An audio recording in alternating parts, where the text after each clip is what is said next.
প্রিয় ভাই বন্ধুরা, এই ভিডিওটা কেউ ঠেলা দেন না। এই প্রবাসীর এই ভিডিওটা একটু দেখে যান। আপনি একটু ঠান্ডা মাথায় বইতে পারবেন? আপনার একটা খবর দিব, আপনি একটু উঠতে বইবেন।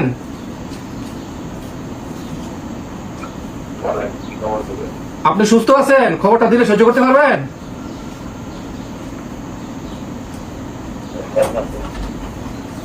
দেখেন, আমরা রাজার পাশেই থাকি, আমরা সবাই রাজার বন্ধু, বুঝছেন?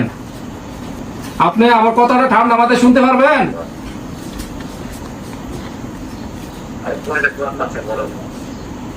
দেখেন, কথাটা কইতে খুবই কষ্ট লাগতেছে।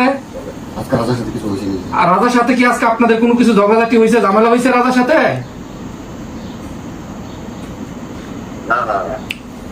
না না, মিছা কথা কইেন না। কিছু একটা তো হয়েছে, মনে কিছু একটা হয়েছে। কালকা, আজকে না, কালকা গতকালকে কিছু হয়েছে।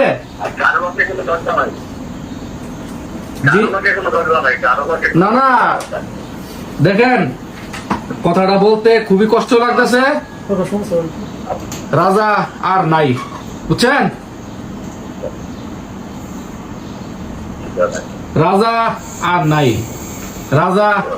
রাজা গামছা দিয়া নিজের গলায় লাগাইয়া শেষ, চলে গেছে, বুঝছেন? রাজা মারা গেছে, নিজের জীবন নিজে জ্বালাইছে, বুঝছেন নি?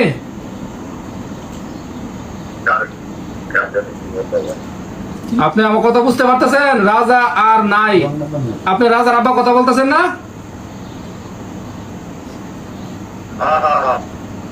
আচ্ছা, এখন আর রাজা, এখন জি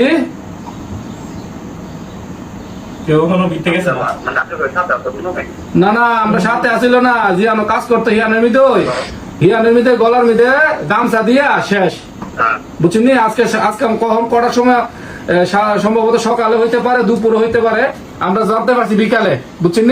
সন্ধ্যার সময় জানতে পারছি।